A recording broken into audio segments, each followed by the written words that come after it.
My entire life, I was always the responsible brother. While everyone praised Kyle for his charm, I was busy picking up the pieces of his chaos. For 32 years, I lived in his shadow, doing everything right while he did everything wrong. Then came the ultimate betrayal with my wife Jessica that shattered my world completely. Never did I imagine that after destroying my marriage, Kyle would have the audacity to come crawling back after our parents disowned him and left me their entire $2 million inheritance. Before I tell you how my brother destroyed my life and then had the audacity to ask for my help, let me know where you are watching from. And hit that subscribe button if you have ever had to cut toxic family out of your life. Growing up in our middle-class neighborhood in Harrisburg, Pennsylvania, Kyle and I were always different. 4 years separated us, with me being the older brother who was expected to set an example. From an early age, I noticed how differently our parents treated us. While I was held to strict standards in academics, chores, and behavior, Kyle seemed to operate under a completely different set of rules. When I was 10 and Kyle was 6, the pattern started. Our neighbor, Mrs. Donovan, had a beautiful garden gnome collection that everyone on the block admired. One afternoon, Kyle decided to play baseball with his friends, using one of those gnomes as second base. When Mrs. Donovan discovered the shattered ceramic pieces, Kyle immediately told our parents I had dared him to do it.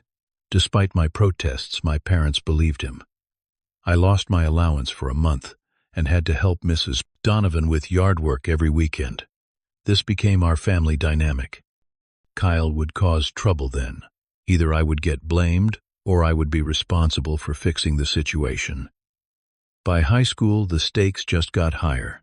While I maintained a 4 gigapascals and participated in chess club and debate team, Kyle was skipping classes to smoke behind the gym. When he got caught shoplifting a watch from the mall at 15, guess who had to give up his weekend plans to drive around looking for community service options for Kyle? Me. My parents were not bad people. They loved us both, but they had this strange blindness when it came to Kyle. My dad would say, "Your brother just needs more guidance, Arlo. You naturally know what to do, but he struggles." My mom would add, "Kyle has such a sensitive soul. The world is harder on him." Meanwhile, I was the one staying up until 2 in the morning helping Kyle finish his science project that he had 6 weeks to complete but started the night before.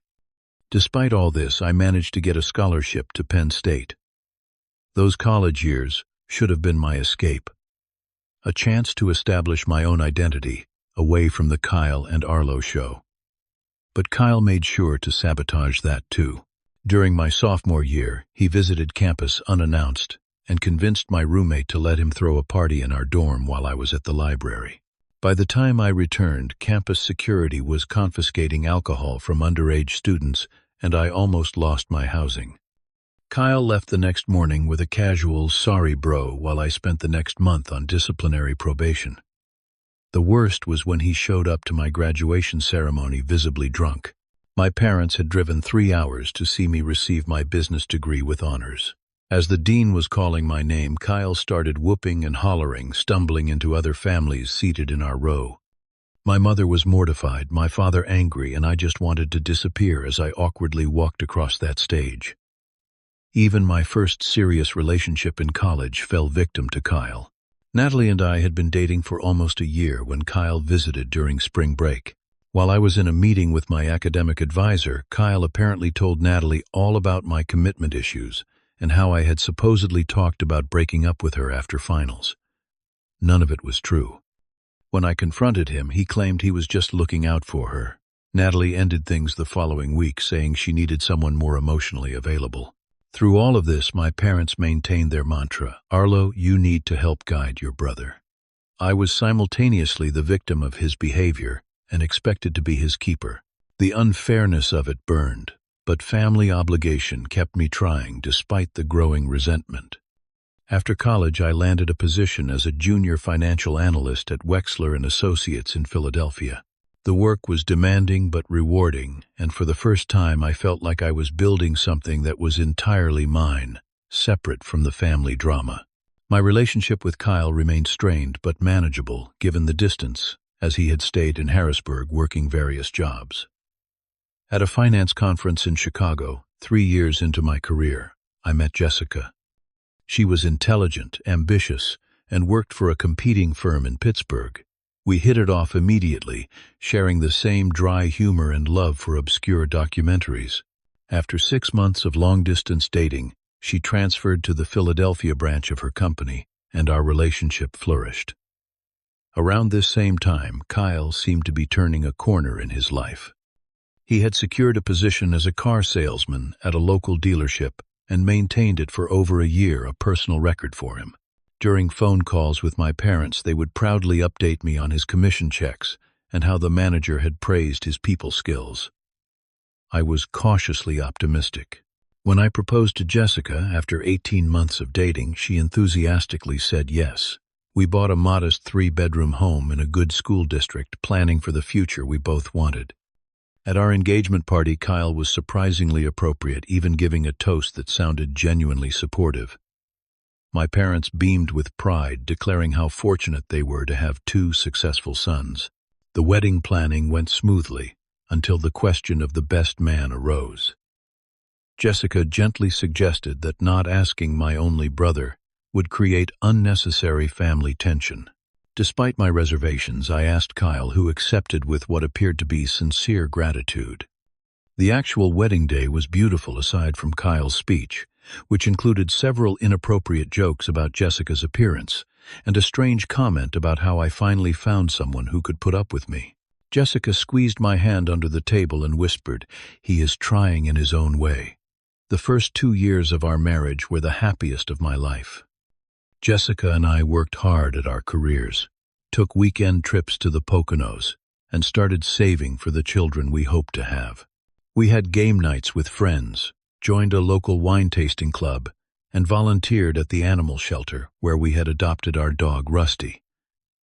Then Kyle started inserting himself into our lives more frequently. It began with occasional Sunday visits that extended into overnight stays because he had too many beers to drive home. Then came the financial emergencies. His car needed repairs, his rent was late, his credit card was maxed out. Each time I would reluctantly help, and Jessica would encourage me, saying, "Family supports each other. We are fortunate enough to help." My parents continued enabling Kyle as well. When he mentioned wanting to start his own business, they immediately offered to help financially, despite having no business plan or experience. I cautioned them about investing their retirement funds, but they dismissed my concerns. "Not everyone succeeds in the traditional way like you, Arlo," my father said. Meanwhile, Kyle's drinking had escalated from social to problematic. At Thanksgiving dinner, he showed up already intoxicated, spilled wine on my mother's heirloom tablecloth, and got into a heated argument with my uncle about politics. Jessica helped my mother clean up while I drove Kyle home, listening to his slurred apologies. These incidents created the first real tension in our marriage.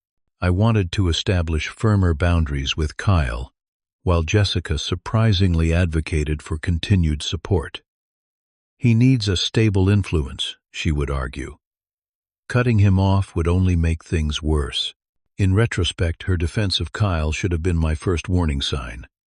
When I received a significant promotion that required monthly business trips, the dynamics at home shifted. Jessica reported that Kyle would stop by to check on her while I was away, supposedly at our parents' request. Initially, I appreciated the sentiment, assuming it was a rare display of responsibility from my brother. Upon returning from these trips, I began noticing subtle changes. Jessica seemed less interested in our usual activities, was constantly checking her phone, and occasionally mentioned insights about Kyle's life that seemed unusually detailed. When I asked how she knew that Kyle was thinking about changing jobs, she casually replied, "Oh, he mentioned it when he stopped by last week to help with the leaky faucet." I dismissed my growing unease as irrational jealousy. After all, this was my brother and my wife, the 2 people who should be the last to betray me. Then Kyle lost his job after showing up intoxicated once too often. My parents called asking if we could let him stay with us just until he finds something new, a month at most. Against my better judgment, but with Jessica's enthusiastic support, we cleared out the guest room.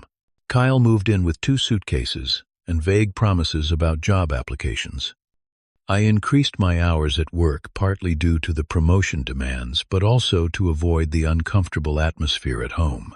Kyle was always in our space, using our things, eating our food, and mysteriously disappearing for hours only to return smelling like alcohol. 3 months into this arrangement, Jessica announced she was pregnant. I was ecstatic, immediately envisioning the family I had always wanted. We celebrated with a special dinner, and even Kyle seemed genuinely happy for us. I called my parents, who cried with joy at becoming grandparents. For a moment, everything felt perfect again. Behind the scenes, my parents had invested nearly $75,000 in Kyle's revolutionary fitness app idea, despite having seen nothing but a crude logo and a few sketched screens. When I expressed concern during a private lunch with my father, he accused me of being jealous of Kyle's creativity. The irony was painful. The moment that destroyed everything happened on a rainy Tuesday. I was supposed to be in Boston until Thursday for client meetings, but the main presentation was rescheduled. Deciding to surprise Jessica, I caught an early flight home without telling anyone. I arrived around 2 in the afternoon, noticing Kyle's car in our driveway. Assuming he was just home between job interviews, I quietly entered through the garage, planning to catch up on some work emails before Jessica returned from her half-day at the office. The sounds I heard from upstairs froze me in place. At first, my mind created innocent explanations, but as I slowly climbed the stairs, those explanations evaporated. Standing in the doorway of our bedroom, I saw my wife and my brother in our bed. The image burned into my memory like a brand, permanent and painful. They noticed me at the same moment, Jessica's face transforming from pleasure to horror in an instant. Kyle, ever the narcissist, actually looked annoyed at the interruption before recognition dawned. The following minutes were a blur of Jessica frantically wrapping herself in our sheets, Kyle fumbling for his clothes, and me standing there unable to move or speak. "Arlo, please, this is not what it looks like." Jessica finally broke the silence with perhaps the most cliché line possible. Kyle surprisingly didn't even attempt to deny it. How long I managed to ask, my voice sounding foreign to my own ears. Jessica broke down in tears, eventually admitting between sobs that it had been going on for 6 months, starting shortly after Kyle moved in. 6 months. Half a year of deception under my own roof, paid for with my hard-earned money. Then came the revelation that destroyed any remaining hope of salvaging anything from this wreckage. Jessica looked at me with tear-stained eyes and said, "There is something else you need to know. The baby. It might be Kyle's." I left without taking anything but my wallet and car keys. Checking into a hotel across town, I turned off my phone and sat in the dark, trying to process how my life had imploded so completely. When I finally turned my phone back on the next morning, there were 37 missed calls and numerous text messages from Jessica, Kyle, and my parents.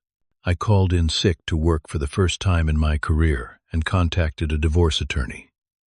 My parents showed up at the hotel that evening, having gotten the address from a concerned colleague I had told about needing space. Their initial reaction was disbelief, suggesting there must be some misunderstanding. When I described exactly what I had seen and heard, they fell silent. "We need to find a way through this as a family," my mother eventually said, her voice small. "Perhaps with counseling." "There is no counseling for this," I responded flatly. "I want a paternity test and a divorce." The DNA test confirmed my worst fears 2 weeks later. The child Jessica was carrying belonged to my brother. The pain was indescribable, like losing both my future child and my actual family in one cruel stroke. The divorce proceedings began immediately, with Jessica attempting to claim half of our assets, despite the infidelity. My lawyer discovered text messages between Kyle and Jessica, discussing their relationship continuing after my inevitable departure, whether through divorce or my accepting the situation. They had been planning a future together while pretending to my face. The evidence was damning enough that Jessica's demands in the divorce settlement were significantly reduced. The final break with my parents came when they learned that Kyle had been bragging to his friends about upgrading from Arlo's leftovers. One of those friends, feeling disgusted, forwarded the messages to my mother. They finally saw the son they had enabled and defended for decades for who he truly was. In a move that shocked everyone, my parents formally disowned Kyle, changing their will to leave everything solely to me. They attempted reconciliation with me, but I was too raw, too hurt to fully let them back in. We maintained polite but distant contact while I sold our house, liquidated joint assets, and prepared to move out of state. Kyle's business predictably failed before it really began taking my parents' investment with it. Jessica's pregnancy became difficult, requiring her to take extended leave from work. According to mutual friends, Kyle became increasingly distant and resentful of the responsibilities of impending fatherhood, often leaving Jessica alone while he went out drinking. I relocated to Denver, accepting a position with a prestigious firm that offered significantly better compensation and growth opportunities. I found a comfortable apartment downtown, started therapy, and slowly began rebuilding a life from the ashes of betrayal. The distance helped, as did the change in scenery and new social connections through work and a support group for divorced men. 6 months after my move, I received the devastating news that my parents had been killed in a car accident while driving home from dinner. The grief hit me in waves, complicated by our unresolved issues and the knowledge that our last conversations had been strained. At the funeral in Pennsylvania, Kyle and a visibly pregnant Jessica had the audacity to show up, causing a scene when my uncle asked them to leave out of respect for me. The reading of the will confirmed what my parents had told me. Their entire estate, valued at just over $2 million, including their home and investments, was left to me. Kyle was not mentioned at all, a final statement from our parents about where they ultimately placed their trust and love. The months following were a blur of grief, guilt, and paperwork. I donated many of their belongings, sold their house to a young family who reminded me of what I once hoped to have, and established a trust with the remaining assets. Through it all, the question haunted me: could I have done something different? Could I have prevented the destruction of my family? Therapy helped me realize that I was not responsible for others' choices, only my response to them. 1 year after my parents' passing, I had established a new life in Denver. My career was thriving, I had made genuine friendships, and I had even gone on a few casual dates, though I remained cautious about serious relationships. My therapist, Dr. Winters, had helped me work through the complex grief and betrayal, teaching me to recognize unhealthy patterns and set proper boundaries. I had taken up mountain biking on weekends and volunteered teaching financial literacy to high school students, finding purpose beyond my professional success. Then an email arrived that reopened wounds I thought had begun to heal.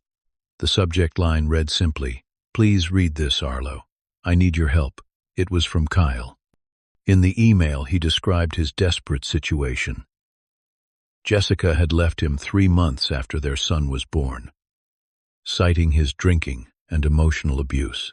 He had lost his apartment, was staying on a friend's couch that was no longer available, and was facing potential homelessness. His tone vacillated between self-pity and entitlement, as he suggested a family reconciliation would be beneficial for everyone, especially his son, my nephew, who deserved to know his uncle and have financial security. I read and reread the email multiple times over the next few days, discussing it with Dr. Winters during our session.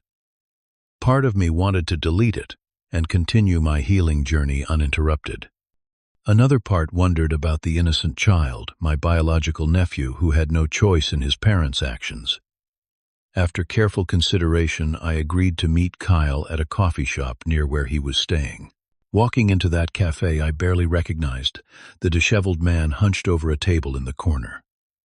Kyle had aged years in just months.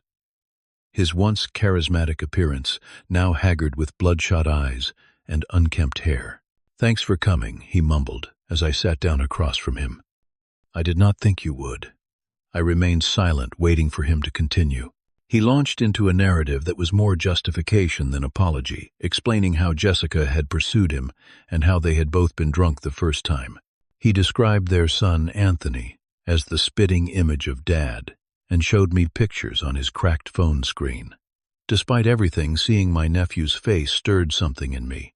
So here is the thing, Kyle finally got to the point. I need some money to get back on my feet. Just a loan, maybe 50,000. With the inheritance that is nothing to you. It is the least you could do for family. The audacity was breathtaking. The least I could do for family, I repeated, keeping my voice level. Tell me, Kyle, what exactly have you done for family lately? His expression darkened. Look, I know you are still mad about Jessica, but that is ancient history. She left me too, We are both victims here. That was when I knew nothing had changed. No real remorse, no genuine growth, just the same. Kyle looking for the next handout, the next person to manipulate. I took a deep breath and delivered my decision. I will not be giving you money, I stated firmly. Not now, not ever. However, I am willing to establish a trust fund for Anthony's education and basic needs. Kyle's face lit up momentarily until I continued. The condition is that you relinquish all parental rights to Jessica, who from what I have heard has proven to be a dedicated mother despite her other failings.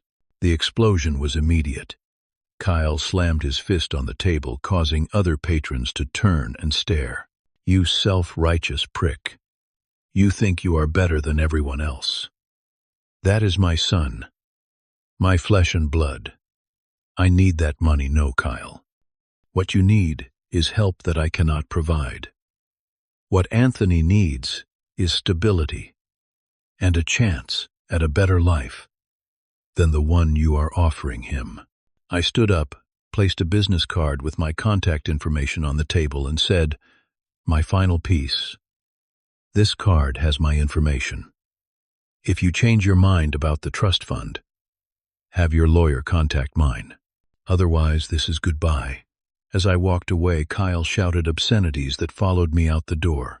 I did not look back. Instead of the burden I had expected to feel, there was a surprising lightness. For the first time since childhood, I was not responsible for fixing Kyle's mistakes. 6 months later, I received a call from Jessica. Kyle had disappeared after a binge drinking episode, and she was struggling to support Anthony on her own. Without hesitation, I arranged to meet my nephew for the first time. Holding that small boy who did indeed have my father's eyes, I made a silent promise to be the uncle he deserved, while maintaining appropriate boundaries with Jessica. Our relationship would never be friendly, but we established a civil cooperation centered entirely on Anthony's well-being. Using a portion of my inheritance, I established a foundation to support children from broken families, providing educational resources and stability where home life had failed them. The work became deeply fulfilling, allowing me to transform my painful experience into something positive for others. Looking back now, I realize that family is not just about blood ties or obligation.